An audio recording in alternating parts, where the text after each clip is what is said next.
Kuliah Nasional Islamiyah K. Ahmad Sadali Arif SEMP, and the most respectable K. Yazid Dimyati SDHILC, and an honorable all teacher of Kuliah Nasional Islamiyah, and unforgettable to all audiences, ladies and gentlemen, may Allah bless you all.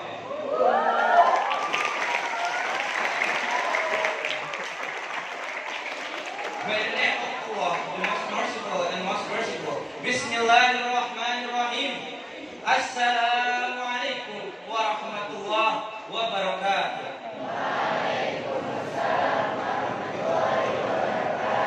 Okay, let me introduce myself. My name is Denis Kibagus Sabtautama, and I'm sitting in here. I will be a sermon, and I will read the formation of this agenda. The agenda. The first agenda is opening. Let's open this agenda by reciting Al-Basmalah. Second agenda is reading of Holy Quran. Will be given by our brother Yusuf Mega Saputra, the time are yours. صلوا على النبي محمد.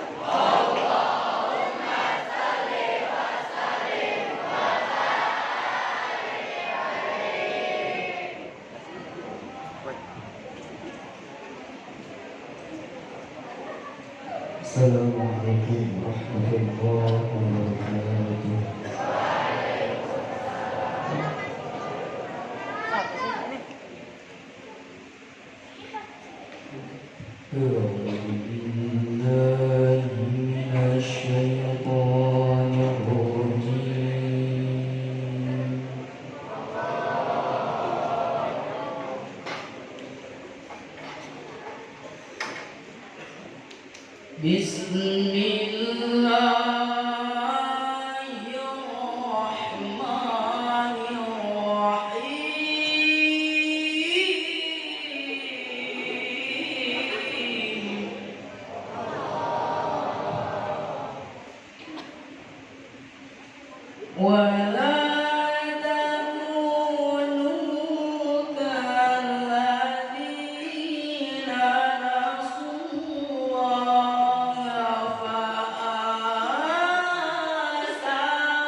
لو أنزلنا هذا القرآن على جبل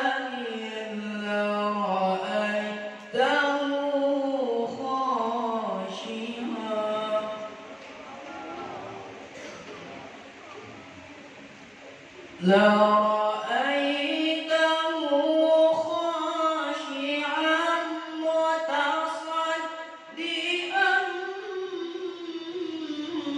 من خشية الله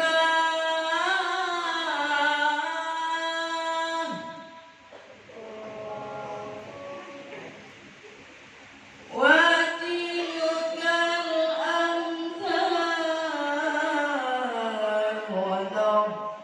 وضربها للناس لعلهم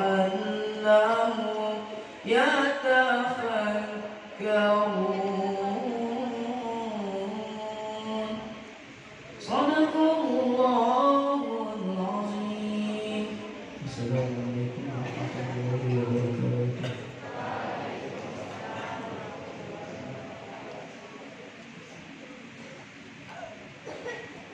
Sadaqallahul Azim wa nahnu ala dzalika minasyahidin. Okay, the next agenda is sing our song. Will become the leader is our sister Sarla Amelia. And for our audiences, I have to stand.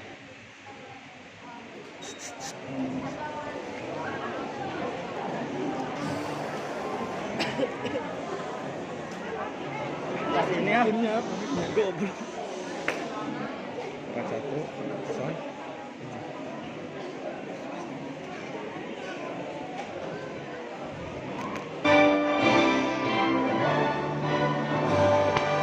Ini ke belakang, bocah.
have to sit down.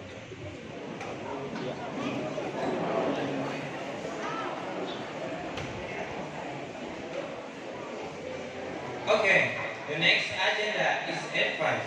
Will be given by our master, K. Yazid Dimyati, STHILC. The times are yours.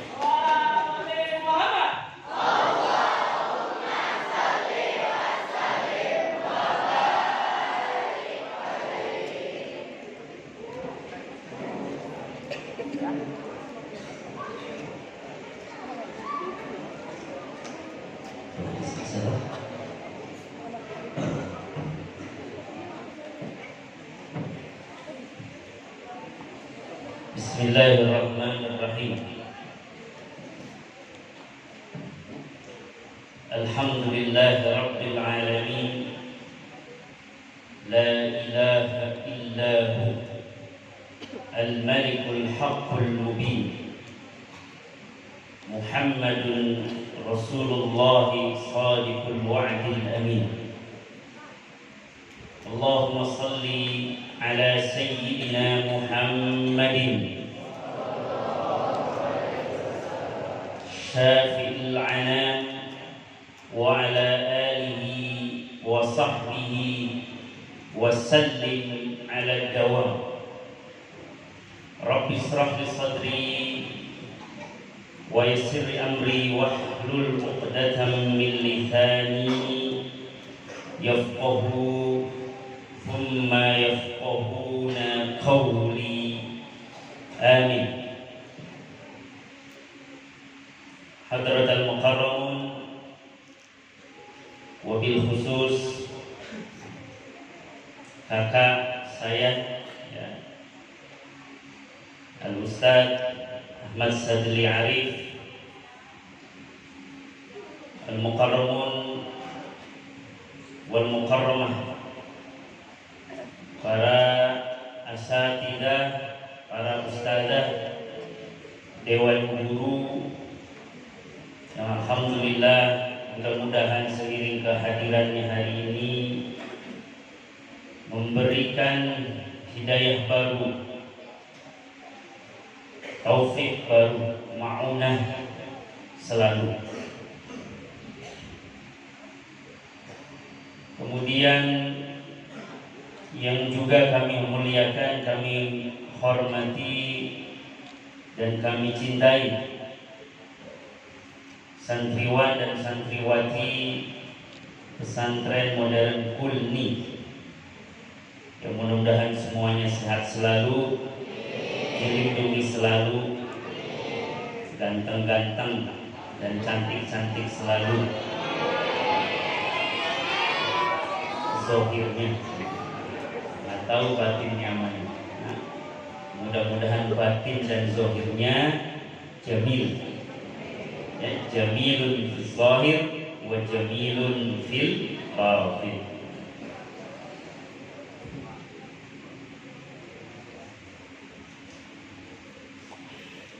Para hadirin wal hadirat, para asatidah, para santri yang dimuliakan Allah Subhanahu wa taala.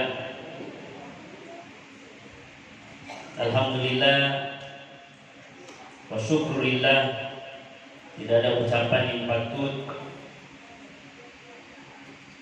kita panjatkan dari lubuk hati yang paling dalam pada pagi hari ini, selain tulus dan ikhlas serta murni dari hati kita, bahwa keberadaan kita sebagai insan atau keberadaan kita sebagai santri, keberadaan kita sebagai guru yang hari ini berpeci, berdasi, bersarung, bersorban,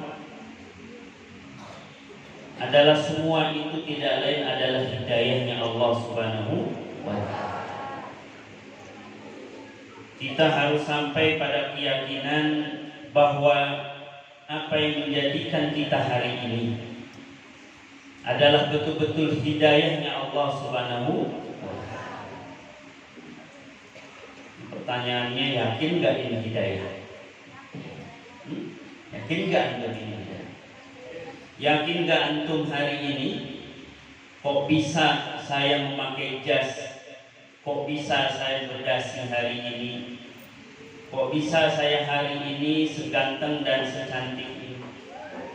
Coba tengok album-album yang kemudian antum lihat, berapa berubahnya perkembangan manusia sampai pada titik antum hari ini kita duduk sama-sama.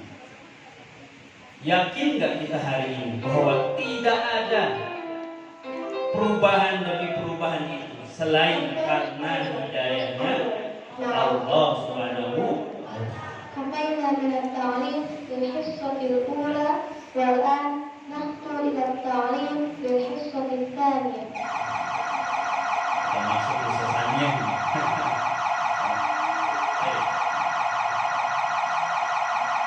Para hadirin wal hadirat rahimakumullah, saya akan mulai, apapun ini judulnya ya. Nah, kalau judulnya sampai ke saya juga bisa tarik. Pokoknya kuliah umum, ya udah kuliah umum ya umum aja lah. Judulnya apa guys? Saya sih biasanya kalau begini ngaji sama santri, saya bawa kitab. Mau bingung, saya bawa kitab apa-apa gitu ya. Udahlah, bebas aja. Ya, tuntut aja kalau kelamaan, tolong dimaafin. Ya, kalau sebentaran juga ya dimaklumin aja. Ya. Anak-anakku, santri dan para guru, para dewan guru yang kami hormati, saya akan mulai dari bahwa pentingnya bahwa hari ini kita duduk, kita menghirup nafas, kita melihat, menikmati semua itu kenikmatan tidak lain adalah karena hidayahnya Allah Subhanahu wa ta'ala. Ini semua hidayah. Hari ini kita beriman dengan menegakkan sholat, kemudian bersolawat, kemudian melaksanakan puasa, kemudian menunaikan umroh dan naik haji yang menjadi bagian daripada rukun Islam. Perubahan-perubahan itu tidak lain adalah karena semata-mata hidayahnya Allah Subhanahu. Jadi kita semua ini yakin bahwa kita ini sudah diberi hidayahnya Allah Subhanahu wa ta'ala. Artinya apa? Bahwa jangan sampai ketika Allah memberikan hidayah ini antum mundur ke belakang dengan meratapi masa lalu, menangisi segala kesalahan, dengan menatasi segala dosa, padahal Allah sudah kasih kamu hidayah. Terlalu banyak mikirin dosa, lupa syukur. Padahal hari ini Allah kamu kasih mata bisa melihat, Allah masih balikan ruhmu ketika tadi subuh bangun, itu adalah hidayah.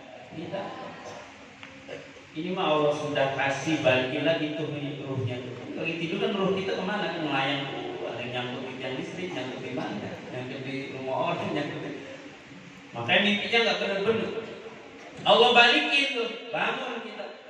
Setelah bangun malah ngeratapi dosa. Lupa dia kalau hari itu dia dibangunkan oleh Allah karena apa? Kalau bukan karena Allah masih memberikan petunjuk kepada kita. Alaysa kadzalik. Artinya maka kewajiban kita seorang mukmin ini adalah ayo mempersiapkan langkah kita ke depan. Ya. Apa kurangnya petunjuk-petunjuk Allah melalui baginda Nabi terhadap umat ini? Nggak ada kurang-kurangnya. Insya Allah umat ini menjadi umat terakhir memang, tetapi nanti yang terdepan di hari akhir nanti. Ya. Umat ini menjadi umat dari nabinya yang akhir, tetapi nabinya nanti menjadi syafaat seluruh makhluk di muka bumi ini, hatta sampai pemberi syafaat kepada para nabi-nabi sebelumnya. Inilah maksud daripada firman Allah Subhanahu wa ta'ala, wa kadzalika ja'alnakum ummatan wasatan. Antum itu, kita ini umat Nabi Muhammad adalah umatnya wasat. Wasat itu adalah umat pertengahan, umat yang memberikan wasatiyah, umat yang nantinya akan memberikan persaksian kepada umat-umat sebelumnya. Kita ini. Makanya ada riwayat sahih itu cerita itu bahwa Nabi Nuh sebagai Rasul yang pertama diutus di muka bumi ini, Nabi Nuh, Nabi yang pertama adalah Nabi Adam, tapi Rasul yang pertama adalah Nabi Nuh. Karena setelah Nabi Nuh semuanya dibanjir, Allah luapkan itu semua air itu kemudian membanjiri semua. Maka tidak ada makhluk hidup yang tidak selamat kecuali apa yang dibawa di atas bahteranya kapal Nabi. Maka kita sebenarnya garis keturunan itu nyambungnya adalah ke Nuh. Karena sebelum Nuh itu sudah ditenggelamkan oleh Allah.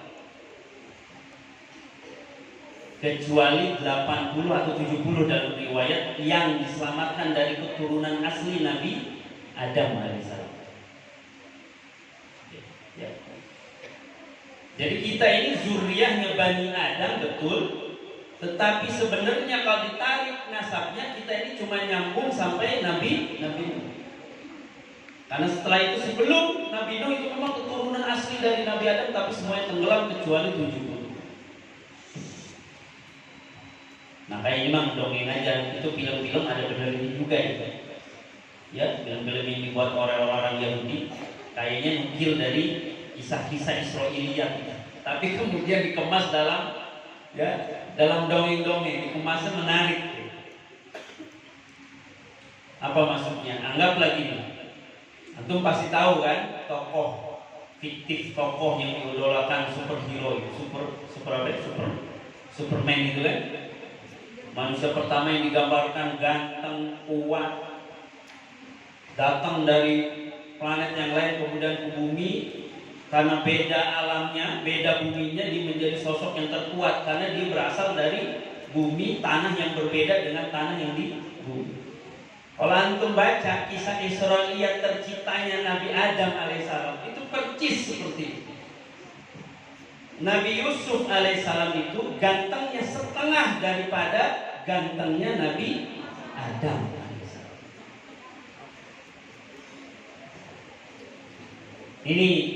Ini kisah Israiliyat ya. Tetapi kata Nabi lahar hadithu an Bani Israil wal haraj. Tapi semua ulama sepakat jangan dibenarkan tapi juga jangan didustakan. Dulu kan kisahnya Nabi Adam itu diceritakan Allah itu dimulai dari tanah liat yang dibentuk oleh Allah, nggak langsung ditiupkan menjadi hidup. Pertanyaan itu tanah apa? Tanah dari mana? Tanah Cikadek gitu? Bukan. Itu tanah apa? Kita jangan bayangkan tanah kayak sekarang kalau ngebentuk patung, tanah sekarang dilempar hancur. Itu tanah apa? Allah. Maka Allah mengambil saripati tanah. Tanah apa itu pertanyaan? Kemudian dibentuk menjadi Nabi Adam. Maka sejak dari itulah malaikat kemudian bertanya, ya, ini engkau ya Allah, engkau ini akan menciptakan apa? Nah itu dalam surah Al-Baqarah. Inni ja'ilun fil ardi khalifah. Khalifah itu apa? Khalifah itu khalafah itu yang datang setelahnya. Yang datang setelahnya berarti sebelumnya maknanya ada makhluk. Nggak mungkin Allah bilang khalifah. Allah nggak bilang ini ja'ilun fil ardi nasu insanun. Khalifah pengganti, berarti sebelumnya ada makhluk. Berarti sebelumnya ada makhluk. Makhluk apa itu? Dinosaurus gitu maksudnya? Ya nggak tahu itu benar apa enggak. Jadi dinosaurus itu mungkin bisa jadi benar. Ya. Tapi ada mengatakan makhluk sebelumnya adalah bangsa jin. Karenanya di Quran wa ma khalaqtul jinna, yang disebut jin dulu. Kemudian wal insa illa liya'budun. Maka disebut jin dulu, tidak bisa. Ada yang mengatakan, tapi Allah a'lamu bi muradihi. Ya. Jadi kembali kepada tadi bahwa kita ini sebagai zuriyahnya Bani Adam bersyukur hari ini dan menjadi umatnya baginda Nabi. Ya. Bahwa kita ini akan menjadi umat yang memberikan persaksian terhadap kaum-kaum sebelumnya nanti. Kita yang nanti yang membenarkan. Di saat Nabi Nuh dipersalahkan oleh kaum Nuh. Di saat Nabi Isa alaihissalam dipertuhankan oleh pengikut-pengikutnya, oleh umat-umatnya. Maka kitalah umat Nabi Muhammad yang akan menjawab itu semua. Maka pertanyaannya nanti ini akan dijawab dengan apa?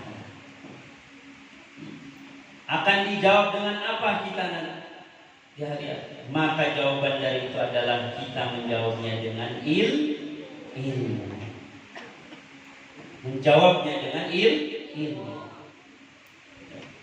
Ilmu apa? Ilmu biologi? Bukan. Ya, yaitu ilmu wahyu, ilmu syariah. Ya. Baik.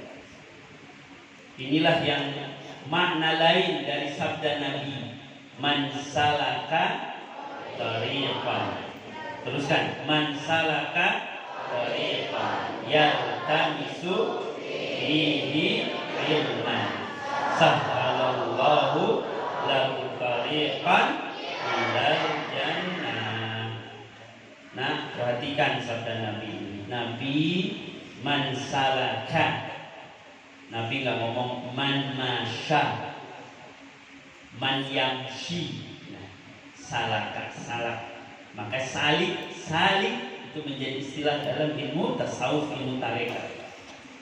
Man salaka tariqan yaltamis fihi ilman. Orang yang berjalannya baginda mengistilahkannya dengan salaka, bukan masyayamsi, bukan. Salaka itu adalah orang yang mencari Allah. Orang yaltamisu fihi ilman, mencari di jalan itu ilmu apa maksudnya?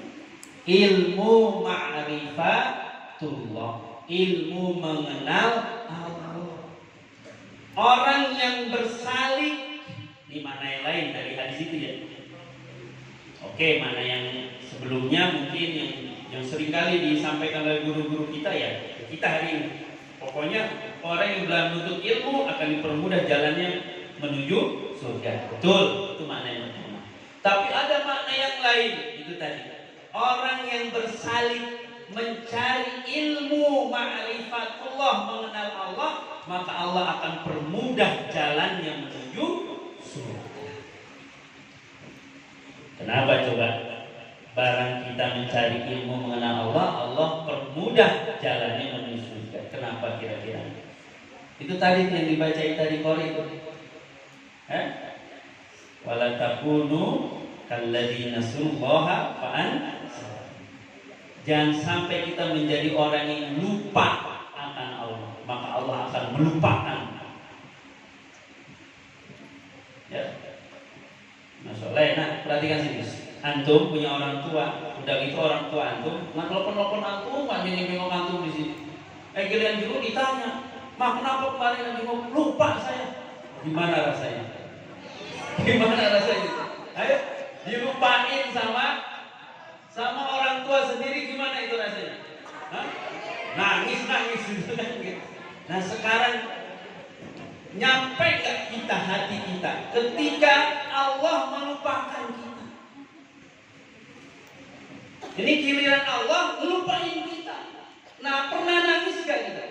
Kalau nggak pernah berarti kita betul-betul dilupakan oleh Allah. Nauzubillah. Mau kayak gitu? Ya. Jadi sekali lagi saya katakan bahwa inilah hidayah. antum menuntut di pesantren kuliah ini hidayah. Antum yang tadinya Ustaz Hakul Yakin ini MC, begitu bagusnya ngucapin bahasa Inggris, coba dulu sebelum masuk kuliah kayak gimana? Ya. Bersyukur kita hari ini, perubahan demi perubahan itu tidak lain adalah karena hidayahnya Allah. Ya. Yakin gak ini hidayah Allah? Harus yakin. Kita yakin ini hidayah supaya kita menjadi hamba Allah yang pandai bersyukur. Pandai bersyukur.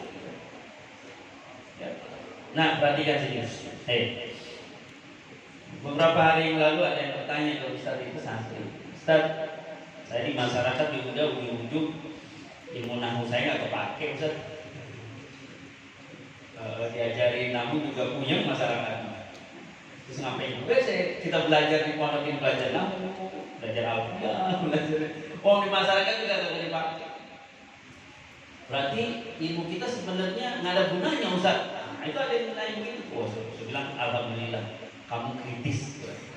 Di santri begini suka saya. Nah, yang begitu. Tapi awas, jangan salah nyimpulkan loh. Karena kamu menyimpulkan mentang-mentang nggak bermanfaat, kamu mau belajar nih. Enggak.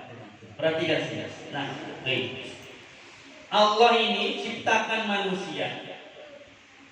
Itu terdiri dari raga. Betul? Kemudian pikiran. Jadi ada alam raga, alam jasad, alam pikiran, ada alam ruh. Betul? Betul? Yakin gak ini? Hah? Atau ada yang berpikir enggak Ustaz, alam ruh aja setan gitu. Ya? Ini kita ini terdiri dari alam ruh, alam pikir, ya, alam jasad. Maka ketika kita bicara alam jasad, maka jasad ini juga harus digunakan, harus diberi makanan. Maka makanan jasad ini apa? Olahraga. Makanya sebutannya olah dan raga. Raganya diolah menjadi olahraga. Makanya orang sakit karena jarang diolah. Orang sakit badannya karena nggak pernah diberi makan. Giliran makan nggak bergizi, ya kurus, kerempeng. Gitu. Ya. Baik, makan. Ya, bukan maksud menyinggung, enggak. Ya, santri kuliah insya Allah. Ya, insya Allah ditimbang ini, insya Allah coba ditimbang ya. Berapa kilo semua ini.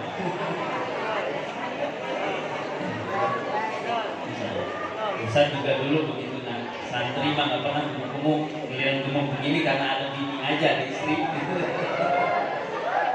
Ada istri tukang masak mulu ya gimana, kita nggak makan, nggak dicobain apa nanti. Udah kita makan terus. Tapi Ustaz niatkan begini, ketika kita diberi makan, maka niatkan ini menjadi makanan dari jasad kita. Ini fisik kita nih. Nih fisik kita. Karena jasad ini perlu makan. Betul tidak? Maka jasad sebagaimana perlu makan, maka jasad ini perlu hak. Perlu hak. Maka orang yang mogok makan dosa. Kenapa? Karena jasad ini perlu hak. Kewajiban kita ini memberikan hak terhadap jasad ini. Maka hak jasad adalah diberikan makanan supaya sehat. Betul? Sekarang alam kedua, alam fikir. Alam fikir ini apa? Sebutlah akal. Alam akal. Akal ini apa? Saya katakan makanannya apa? Sebagaimana tadi jasad makanannya to'am, maka alam pikir ini makanannya adalah ilmu, wawasan, pengetahuan. Maka santri ini diajari semua ilmu. Mau judulnya nanti manfaat gak bermanfaat, judulnya kita memberikan hak kepada otak atau akal atau pikiran kita. Paham tuh? Paham tuh? Jadi kamu diajari nahwu, diajari bahasa Arab, diajari ilmu ini, semua diajari. Mau umum, mau agamanya. Pertanyaannya nanti manfaat atau bermanfaat nanti, bukan itu. Nanti kita koreksi. Ya, bermanfaat tidak bermanfaat itu apa maksudnya? Yang pasti antum seumur antum ini jangan pernah berhenti sebagaimana jasad ini masih ada. Maka selama jasad kita masih ada, selama itu kita makan, maka selama itu pula lah alam pikiran ini pun harus diberi makan. Dan makanan alam akal ini adalah ilmu. Paham tuh? Paham tuh?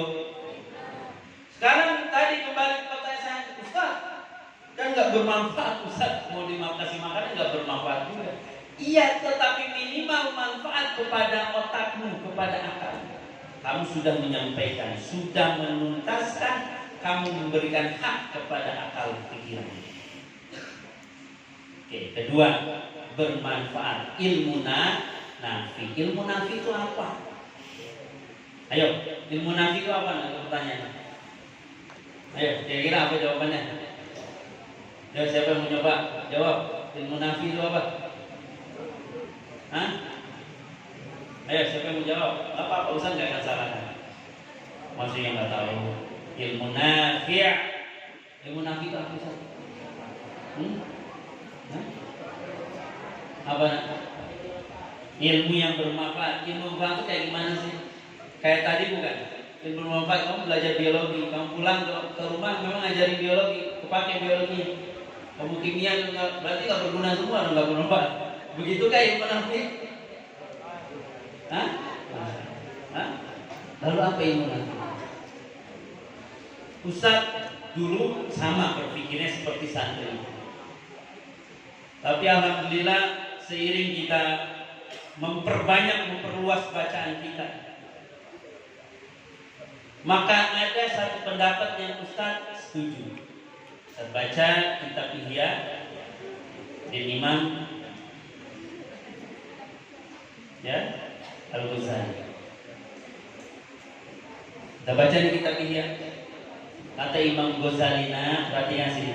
Ilmu nafi itu adalah buahnya hidayah. Tuh, kembali kita tadi. Ilmu nafi itu adalah buahnya hidayah. Jadi yang disebut ilmu nafi itu kalau ilmu itu memberikan hidayah kepada kita. Nih contoh misalnya, kamu udah belajar ilmu agamanya, ilmu umumnya, tapi giliran adab nggak berubah-ubah. Santri ini ranking 1, tapi giliran pulang malesnya, nauzubillah. Hidayah nggak dapet, nafi nggak ilmunya, mesti ranking 1. Ya, mumtaz di masyarakat, nggak pernah kelihatan ke masjid, nggak pernah kelihatan ke masjid. Pertanyaan besar, ini orang sholat apa kagak? Santri kok nggak pernah kelihatan di masjid. Oh tapi dia mumtaz, dapat penghargaan. Kira-kira nafi nggak ilmunya? Kenapa? Karena ilmunya nggak jadi hidayah bagi dia, tidak membawa perubahan kepada dirinya. Segitu banyak ilmu diajarkan, ilmu agama, ilmu umum, nggak menjadikan dia lebih baik dari sebelumnya. Nah itu dia, itu yang dikatakan ilmu nafi. Ya, antum yakinkah hari ini dengan menjadi santri modern kulni antum jauh lebih baik dari sebelum-sebelum? Yakin nggak? Antum sebelumnya nggak bisa pakai dasi, sekarang bisa pakai dasi, bahkan bisa bikin dasi sendiri. Tuh, antum sebelumnya nggak bisa wirid hafal ini, kemudian bisa hafal ini, bisa wirid ini, betul? Berarti kan lebih baik, ya? Maka lebih baiknya itu harus sampai berasal kepada perubahan akhlak, perubahan adab. Harus berubah sampai situ. Nah, sekarang pahamnya ilmu Nabi itu apa? Ilmu yang membawa perubahan kepada diri kita. Ilmu yang membuahkan hidayah kepada kita. Ya, makanya jangan kaget. Kok Ustadz, orang-orang yang korupsi itu orang-orang yang sudah berilmu, sudah doktor, profesor, sudah gelarnya di belakang udah panjang begitu dah pokoknya. Tapi giliran besoknya ketangkep KPK. Ya itu tadi nak. Ya, orang yang berilmu belum tentu dia memperoleh hidayah. Tidak memperoleh hidayah berarti ilmunya belum nah. Inilah sebagaimana sabda Nabi Muhammad sallallahu alaihi wasallam, "Man izdada ilman wa lam yazdad minhu hudan lam yazdad minallahi illa bu'dan." Orang yang bertambah ilmunya tapi tidak bertambah hidayahnya, maka tidaklah bertambah dari Allah kecuali jauhnya dia dari petunjuk Allah Subhanahu wa ta'ala. Sekarang kita berdoa mudah-mudahan apa yang kita timba, ya, yang kita timba, air ilmu di sumur ini, di sumur kulmi ini, mudah-mudahan berbuah hidayah kepada diri kita. Ya, ini Ustaz lihat ada tuh yang pakai jilbab merah, ini kayaknya beda sendiri nih. Ini kayaknya dalilun ala. Ya. Kalau yang putra apa cirinya? Ada kan? Ya. Putra kagak ada ini cirinya. Nah, mudah-mudahan ya, yang merah itu dan yang ini sekarang hari ini melanggar diberikan hidayah. Ya. Baik.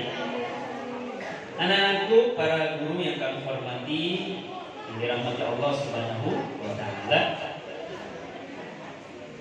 Berbicara tentang pesantren. Nah, pesantren ya. Alhamdulillah kita bersyukur ini sudah punya aula yang begitu bagus, bahkan lebih bagus dari yang kita punya di Indo. Ya. Alhamdulillah. Tapi jangan lupa sini. Ini yang kita wariskan dan kita peroleh dari guru-guru kita. Dulu atau sampai hari ini Ustadz jadi ngerti, saya jadi ngerti. Dulu kenapa kok kita mondok di Darul Takim, kemudian pindah ke Madura? Tapi itu memang nggak pernah kelihatan ngajar di kelas-kelas, nggak pernah ngajar kelihatan di kelas. Jadi kita paham ternyata kenapa kiai-kiai itu tidak pernah masuk sebagaimana guru-gurunya dibagi tugas, dikasih jadwal masuk ke kelas-kelas. Ini pertanyaan kalau ada begitu. Atau kenapa kok sampai ada aturan kalau kepala sekolah itu jam ngajarnya lebih sedikit dari guru-guru yang lain? Pertanyaannya gitu. Ternyata kita paham bahwa dulu guru kami almarhum Kiai Idris Johari mengatakan bahwa saya ini kiai, beban amanah kiai itu mendidik umat. Biarkan, serahkan urusan ngajarin biologi ke guru biologi, serahkan urusan ngajarin nahu ke guru nahu, bahasa Arab guru bahasa Arab, mutolaah guru mutolaah. Kiai mah nggak sampai harus masuk ngajarin satu persatu begitu. Kenapa? Karena beban menjadi kiai itu adalah bebannya umat, lebih berat, lebih umum dari sekedar mikirin gimana ngajarin nahu. Makanya dulu kiai-kiai kita cara ngedidiknya ke pesantren, ke santri kita adalah dengan nilai-nilai pendidikan dan nilai-nilai pengasuhan.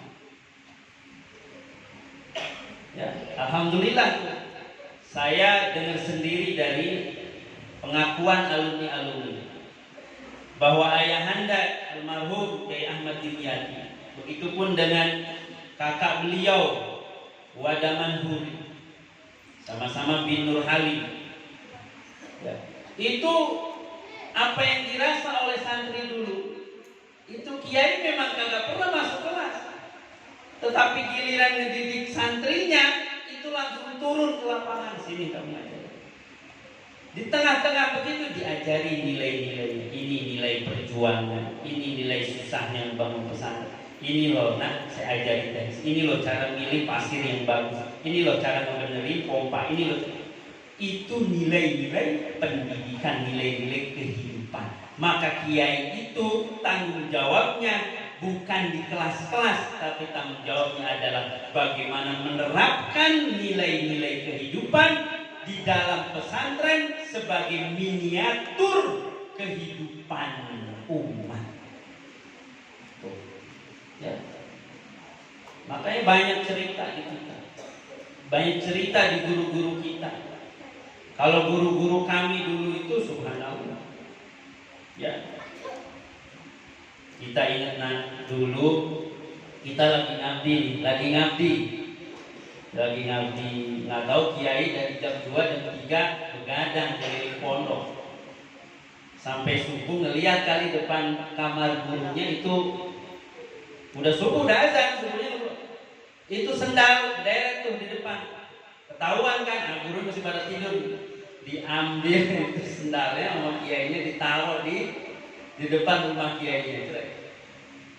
Subuh lewat, pagi diumumin sama kiai, siapa mandoat minhu na'al falyakhud ila baitil mudir. Diumumin ke guru-gurunya, siapa yang kehilangan sendal silakan diambil di rumah kiai. Nah, kayak gitu. Maksudnya apa kiai? Ngajarin, ngedidik itu. Ya. Jadi tanggung jawab seorang kiai itu. Ya. Jadi antum jangan heran dan jangan tidak pernah manut aja. Namanya santri. Suruh kiainya suruh ini, manut aja. Insya Allah. Ya. Yuk kita ngambil pelajaran dari kisahnya Nabi Musa alaihi salam. Nih, kalau antum mau nyari guru yang benar-benar guru, itu kita contoh dari kisahnya Nabi Musa alaihi salam. Kalau saya tanya, siapa yang tahu sebab Nabi Musa disuruh mencari orang yang lebih alim daripada dia? Kemudian ketemu yang alim itu yang disebut sebagai Nabi. Nah, tahu kenapa sebabnya? Sombong, sahih mumtaz. Ya, mumtaz. Allah yang tahu ya. Nabi Musa ini udah berilmu. Nah, itu tadi. Tapi kurang dikit hidayahnya sehingga ada timbul kibir, timbul rasa sombong dalam hatinya. Waduh, saya sudah dipuji-puji oleh umat saya. Kayaknya nggak ada lagi ini yang lebih alim dari saya. Gitu tuh. Udah muncul kibir. Kata Allah, ini Nabi Musa ya. Memang nggak diomongin, tapi tercetut di hati. Itu tuh Nabi Musa. Langsung Allah turun wahyu. Kamu ingin tahu yang lebih alim dari yang cari? Ada hambaku yang lebih alim dari itu. Kemudian siapa itu, kata Nabi Musa? Ya Allah, diberikanlah petunjuk dan itu sekilas dikisahkan dalam surah Al-Kahfi. Ketemulah singkat cerita Nabi Khidir. Betul? Apa yang terjadi antara Nabi Musa dan Nabi Khidir? Coba perhatikan. Naik perahu dibolong, ketemu anak kecil dibunuh. Betul? Ketemu tembok yang rubuh dibangun. Nah ini kan murid bertanya, ini guru saya ngelakuin salah semua. Betul kan? Kok saya disuruh berguru ke Nabi Khidir, pas dilihatin gurunya tuh kayak salah semua di mata muridnya. Naik perahu dibolongin, ya tenggelam semua. Lagi mana? Anak kecil nggak berdosa kok dibunuh. Gimana itu guru saya melakukan dosa semua, kesalahan semua. Betul gak? Padahal kata Nabi Khidir disebutin atau enggak? Innaka lan tastati'a ma'iya sabra. Kamu tuh sungguh gak akan pernah mampu belajar sabar terhadap saya. Nah, kayak gini guru begini. Ini kalau begini, itu artinya apa? Nah, ini dengan syarat ya, gurunya benar-benar mahal guru. Benar-benar. Artinya apa? Bahwa ketika maha guru ini begini, nah, salahnya dia adalah ilmu bagi kita. Kalau antum bisa sampai pada tahap begitu, ini guna-guna. Jadi ada murid kepada guru, hatta sampai gurunya salah pun, maka kita sebagai murid jangan pernah mencoba-coba menyalah-nyalahkan guru. Itu pelajaran. Seperti hal Nabi Musa yang kemudian ya disuruh pergi, hadza firaqu baini wa bainaki. Ini bedanya saya dengan engkau yang Musa. Kamu tuh gak akan bisa. Artinya apa? Lulus gak tuh Nabi Musa? Lulus gak kira-kira guru Nabi? Gak lulus. Ini bedanya saya dengan engkau. Jadi murid kan saya minta jangan bertanya apapun apa yang saya perbuat. Udah ngelanggar hukum muridnya, ente malah nanya terus ditanya. Saya bilang jangan nanya, nanya lagi, nanya lagi. Ya udah, pergi kau. Hadza firaqu baini wa baini. Ya, baik. Mudah-mudahan kita ketemu Nabi Khidir. Yakin Nabi Khidir masih ada?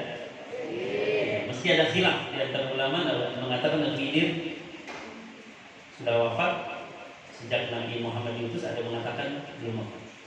Disebut Khidrun karena akhdor. Khudrun itu artinya hijau.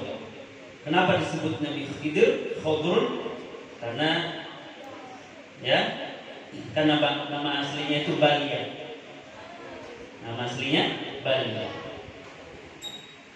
Kemudian kenapa disebut Nabi Khidir? Karena Balia ini diberikan mukjizat oleh Allah. Setiap yang dilewati olehnya tanaman, rerumputan itu akan menjadi hijau. Ya, dikisahkan Nabi Khidir itu melewati satu gurun yang gersang, tumbuhannya mati. Ketika dilewati Nabi Khidir, semuanya kemudian tiba-tiba menjadi hijau. Maka itu disebut Nabi Khidir. Maka Khidrun, Khudrun, hijau. Artinya dia memberi kehidupan. Anak-anakku yang dirahmati Allah Subhanahu wa taala. Ya, tadi ya, ada alam dasar, ada alam pikiran, alam akal, dan yang ketiga adalah alam ruh. Alam ruh. Nah, sekarang makanan ruh ini apa? Ayo. Nah, ini jangan salah. Antum kan ingin menjadi insanun kamil, kata ini istilahkan sekarang. Ya. Maka manusia yang sempurna ini adalah terdiri dari tiga ini. Alam jasad, alam akal, alam ruh. Alam ruh ini makanannya apa kira-kira? Ayo, apa alam? Hah? Ibadah. Apa lagi? Ruh itu. Makanan ruh itu adalah perhatikan ini. Makanan ruh itu adalah zikrullah. Makanan ruh itu adalah zikrullah. Zikir kepada Allah itulah gizinya bagi ruh.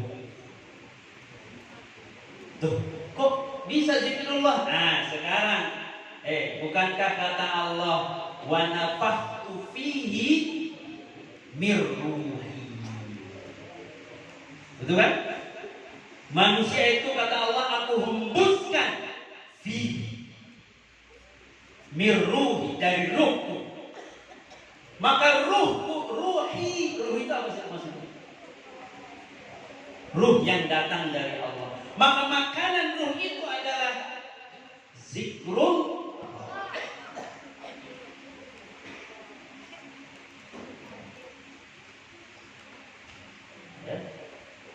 Nah, perhatikan sini. Tadi yang dibacakan Qori tadi. Law anzalna hadzal Qur'an ala jabal. Sahih? Kalau kata Allah, "Law anzalna hadzal Qur'an." Kalau Quran ini kami turunkan ala jabal, di atas pegunungan, la ra'aitahu khashi'an mutasaddian min khasyatillah. Perhatikan. Kamu ngerti gak mana ayat ini apa? Perhatikan. Kamu pikir Quran kata Allah kalau diturunkan di atas gunung, gunung itu tunduk. Sekarang pernah kita ngeliat gunung itu tunduk? Hah? Kabur semua kalau tunduk. Kayak ini. Hah? Tapi kan Allah ngomong begitu di Quran. Masa Allah bohong? Dengan bahasa begitu. Bahasanya Allah. Sekarang kita serap maknanya itu apa? Kalau Quran itu diturunkan di atas pegunungan, maka engkau akan melihat. Engkau akan melihat. Pertanyaannya, kita melihat tidak? Karena kita melihat dengan mata ini. Mata ini tidak akan melihat. Yang dimaksud melihat itu apa? Mata ruh. Kenapa ruh kita nggak melihat? Karena kita kurang ngasih makannya. Kan Allah sendiri yang ngomong. Kamu nggak yakin Quran? Quran itu ngomong sendiri. Quran itu kata Allah, kalau diturunkan di atas pegunungan, tunduk gunung. Sekarang kisah sebelumnya yang dikenal oleh kita ya. Nih, nah tahu? Saya kira antum tahu. Kisah ingat bagaimana Nabi ketika ingin berteduh dari peperangan, kemudian berteduh di atas di bawah teduhan pohon. Tiba-tiba ada musuh dari belakang. Ingat? Musuh ada di belakang membawa pisau, membawa pedang. Ketika membawa pedang dari belakang, kemudian ngomong orang itu, "Ya Muhammad, man nasiruka al-yawm?" Siapa yang akan menolongmu hari ini? Ingat kisah itu? Tahu? Ketika Nabi Muhammad disodorin pedang, ya, udah nggak berkutik tuh Nabi kita Muhammad. Orang lagi berteduh, senjata diletakkan, tetahunya ada orang dari belakang, udah nyodorin pedang begini, mati kita. Siapa yang nolong kau? Kata Nabi apa jawabnya? Apa? Hah? Ingat, Nabi ngomong apa? Allah. Apa yang terjadi? Apa yang terjadi? Apa yang terjadi? Bergetar orang itu, jatuh pedangnya. Pertanyaan kita, pernah gak kita zikir kita nyebut Allah, orang bergetar? Gak nyampe zikir kita, berarti ada yang salah. Nah, kita berusaha ke sana. Mau berusaha ke sana? Ini makanya baca ratib, baca apa, ya boleh baca aja deh, habis ibadah baru baca gitu. Ya ini gagal zikir namanya itu. Kok zikir kita nggak nyampe ya kayak Nabi kita? Ya karena itu tadi zikirnya nggak masuk makanan ke ruhnya. Kan gitu. Makanya jangan nggak percaya kalau ada cerita-cerita waliullah. Cukup membaca bismillah, muncrat tuh keluar air dari batu. Baca bismillah, berjalan di atas air. Kenapa begitu? Oh nggak tahu Allah Quran aja kalau ditunduki di gunung-gunung, tunduk gunung. Kenapa? Karena zikir kita belum nyampe makomnya. Zikir kita memang santri, tapi santri kayak males-malesan kalau udah zikir mah. Ratib juga ya udah ada ibadah, kalau ibadah gak baca. Giliran baca nggak dipahami maknanya. Jadi nggak meresap kepada ruh, jadi tidak menjadi makanan bagi jiwanya, bagi ruh. Ya, betul tidak? Hah? Ya, yuk kita berusaha untuk bersama. Maka tiga alam ini, alam jasad, alam pikir, alam ruh, inilah yang sedang dididik dan diasah di pesantren. Ini kamu gak akan temukan di konsep-konsep sekolah madrasah. Mereka yang belajar umum itu akan mencari sendiri bagaimana memberikan gizi kepada ruhnya. Maka hadirlah di majlis-majlis, di musola-musola, begitu caranya. Kalau orang-orang umum, kalau santri, ini tiga integritas terpadu kita di sini. Meski mestinya di sono, nggak apa-apa, biar ada kehitung pahalanya, jalan ke sono. Bahkan berjuang lagi kanan kiri nengok, ketabrak aja ke masjid, sahid itu. Yakin nggak? Yakin nggak? Terasa nggak tuh? Kalau saya ini bisa mikir, masya Allah ini anak santri kuli, tiap ke masjid nyebrang jalan juga. Ini kan taruhannya nyawa, udah gitu tikungan lagi, nggak kelihatan dari sono. Lewat, ngeceng sana nabrak kita ke masjid. Kira-kira pahala nggak ada sahid? Ya nggak? Makanya Ustaz Arif juga mikirin gimana itu masjid supaya ada di dalam. Ya kita pikirkan. Tetapi insya Allah aku yakin, kalaupun tetap masih di sana, itu insya Allah santri itu kalau sudah berjalan di sana nggak ada lain pasti ingin niatnya ibadah. Ya tidak, meski nggak keucap pun niatnya, perbuatannya itu adalah niatnya. Makanya menurut ulama an-niyah itu apa? An-niyah itu dia al-qasdu al-muqtarinu bil fi'li. Al-qasdu al-muqtarinu bil fi'li. Itu maksud tujuan yang muqtarin. Muqtarin itu yang berbarengan dengan perbuatan itu sendiri. Maka ketika ada santri enggak diniatin memang, tetapi kan dia jalannya, dia nyebrang mau ke masjid, kira-kira niatnya apa? Ya, beda hal ketika nyebrang ada kejadian ke sono. Ada nyebrang kali ke sono, ya, nyebrang ke kali tuh, ya, nyebrang ke kali. Lah kira-kira orang nyebrang ke kali ke sono ngapain? Nggak ada lain niatnya, kabur. Ya, tapi insya Allah bukan berarti tidak sahih, ya, insya Allah. Ya. Hadirin wal hadirat rahimakumullah. Ya, jadi penting kiranya hari ini kita menyadari betul bahwa pesantren, ya, bukan hanya terkait dengan fasilitas, pergedungan dan sebagainya, ya, tapi juga berkaitan dengan bagaimana PR kita terkait dengan pendidikan dan pengasuhan.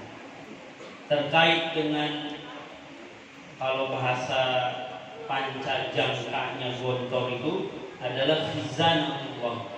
Khizanatullah itu adalah perbendaharaan. Jadi pesantren ini harus punya perbendaharaan, harus punya duit. Bagaimana kalau nggak ada duit kalau membangun perbendaharaan? Dan kemudian dari itu kaderisasi, ini jangan lupa kaderisasi. Ya, maka kader-kader dari kulli ini saya sebut adalah tidak lain ini yang di belakang saya semua. Ini guru-guru semua. Ini kader-kader kulli. Ya, ini guru-guru harus yakin bahwa antum tuh kader sini, antum ini kader. Ya, dan kader selanjutnya adalah santri. Mau nanti disebutnya mau kader wakaf, mau kader mahabbah, mau kader wazifah, terserah. Siapapun yang berjuang membantu di pondok, membantu memperjuangkan membela di pondok, maka dialah kader dari di pondok. Kadirul ma'had. Ya, kaderisasi jangan lupa. Dan yang terakhir adalah kesejahteraan. Ini rumusnya, antum nanti kalau mau bikin pesantren, lima ini yang antum harus pikirin. Pertama, bagaimana untuk membentuk pendidikan dan pengajarannya. Kedua, bagaimana terkait kaderisasinya. Ya. Makanya alhamdulillah Ustaz Arif, putra-putranya tidak ada yang tidak dipondokin di pesantren ini. Semuanya di pesantren ini. Dan ini bagian dari kaderisasi. Ya, tidak ada kader wakaf yang semurni-murninya wakaf hayan wa mautan kecuali dari para zurriyah, para ahfad, para bani-bani, keturunan keluarga ahlul bait. Ya, jadi pengajaran, kaderisasi, kemudian pergedungan, fasilitas. Kamu harus mikirin kalau kamu pesantren, mikirin di mana kamar asrama, di mana kamar kelas dan sebagainya. Kemudian yang keempat, khizanatullah, perbendaharaan. Pesantren harus punya cadangan kekuatan uang. Maka sumbernya adalah kemandirian. Ya. Kalaupun ada donasi-donasi itu anggaplah hadiah. Tetapi intinya adalah kemandirian. Dan yang kelima adalah kesejahteraan. Ya. Artinya harus dipikirin, gurunya juga harus sejahtera, santrinya sejahtera, karyawannya harus sejahtera.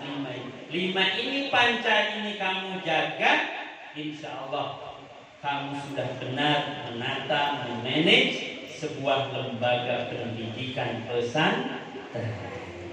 Inilah nilai-nilai ilmu yang diajarkan, diwariskan oleh guru-guru kita. Dan namun 5 panca ini kadang dibahasakan dengan yang lain, tapi intinya sama. Ya, hadirin wal hadirat rahimakumullah, para santri yang kami cintai. Ya, jadi mudah-mudahan ya, saya cukupkan dulu sampai sini. Ya, jadi kita ketemu lagi di sesi acara yang lain. Mudah-mudahan bermanfaat apa yang saya sampaikan. Ya, menjadi ilmu bagi antum, menjadi tasbih, menjadi motivasi bagi kita semua. Tidak lain yang saya sampaikan ini adalah saya sedang menasehati diri saya. Tidak ada nawaitunya saya jika berbicara di sini selain saya niatkan untuk menasehati diri saya sendiri. Kemudian para hadirin sekalian. Ya, makanya jikalau ada benarnya ambil. Tapi kalau ada salahnya saya pastikan itu adalah khilaf dari saya. Ya, kalau ada salahnya saya pastikan itu adalah khilaf dari saya. Dan mohon dibukakan pintu yang sebesar-besarnya, mudah-mudahan seiring dari hidayah yang kita syukuri hari ini akan berbuah menjadi sebuah taufik menjadi makmum. Ya. Ustaz, pertanyaan gini, kalau kita udah dapat hidayah, kenapa kok setiap di sholat terus aja dibacain ihdinas siratal mustaqim? Kalau kita udah dapat hidayah, kita udah mukmin Ustaz, kok tetap aja dalam sholat dibaca ihdinas siratal mustaqim? Ya Allah, tunjukkan kami kepada jalan yang lurus. Sekarang lah kita udah mukmin, udah sholat, masa yang nggak lurus? Betul nggak? Lalu kenapa itu dibacain terus? Kita lagi sholat nih, baca Al-Fatihah. Di Fatihah itu ada doa, ihdinas siratal mustaqim. Ya Allah, tunjukkan kami jalan yang lurus. Kalau kita lagi sholat, lagi nyembah Allah, masa yang nggak lurus? Kenapa dibaca begitu? Kenapa? Apa hikmahnya? Ya, karena hidayah itu mutanawwi'. Karena hidayah itu mutanawwi'. Hidayah itu bermacam-macam. Maka turunan dari hidayah itu taufik. Turunan dari hidayah itu ma'unah. Turunan dari hidayah itu adalah karomah. Gitu. Baru ketika kita minta ihdinas siratal mustaqim, ya hari itu lagi sholat, lagi benar. Tapi kan kita nggak minta selalu hidayah dalam sholat. Di luar sholat kita minta hidayah. Siapa tahu santri lagi nyebrang mau ke masjid, Allah kasih tuh ma'unah, bukan karomah, ma'unah. Lewat malah ini motornya yang mental, karena santri yang lewat.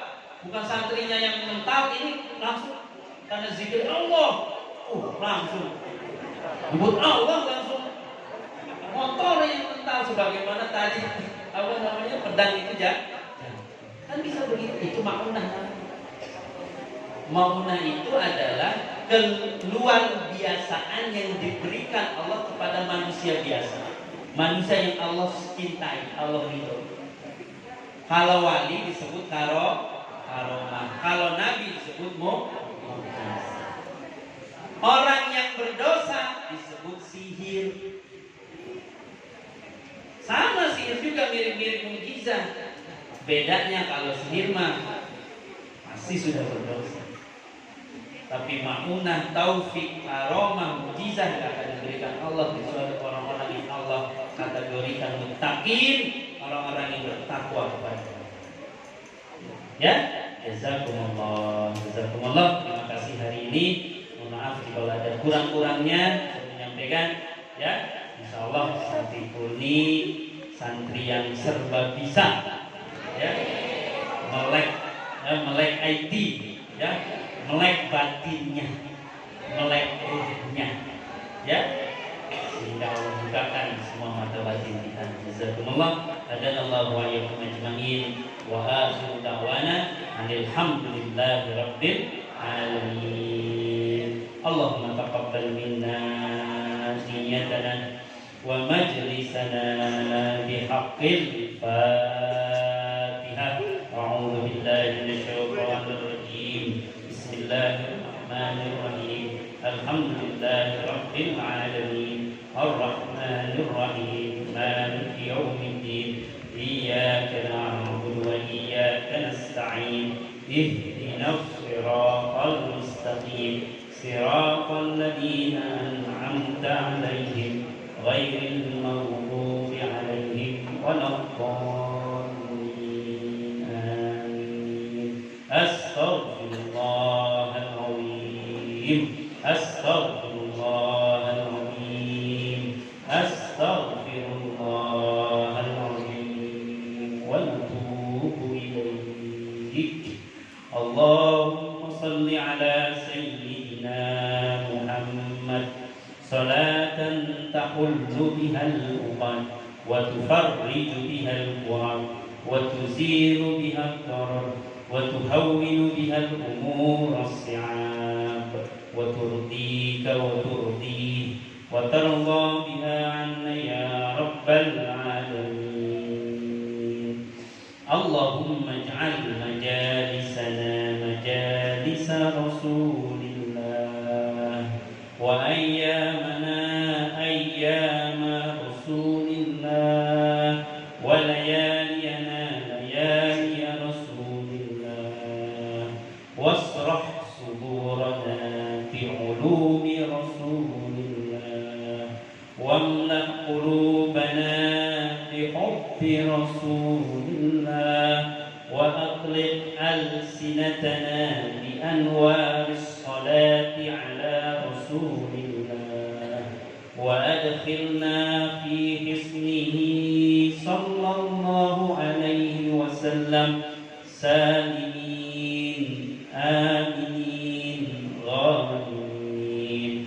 Allahumma haqqiq maqasidana wa yassir matalibana warham mautana wa qadi hawaijana wa wassi' arzaqana wa akhlaqana واختمنا بالصالحات أعمالنا.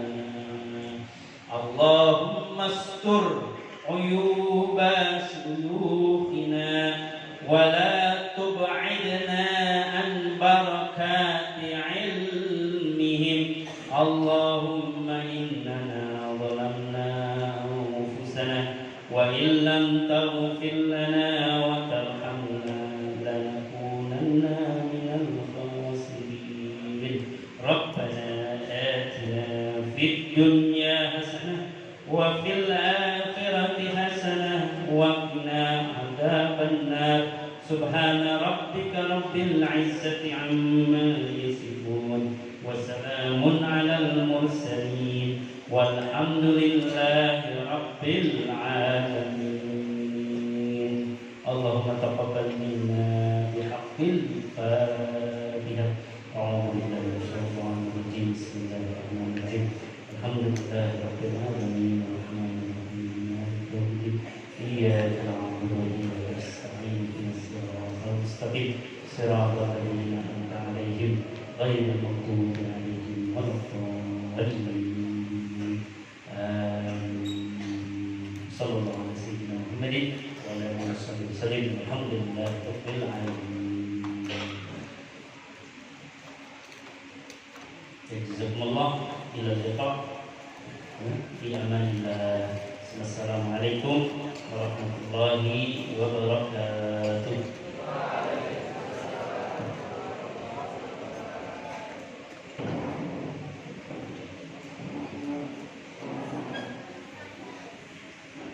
Okay, thank you very much. And we come to the last agenda. The last agenda is closing. Let's close this our agenda by reciting Alhamdulillah. Okay, thank you very much for your attention. And last, see you later next time. I say you be the best, but don't feel the best. Okay. Wassalamualaikum warahmatullahi wabarakatuh.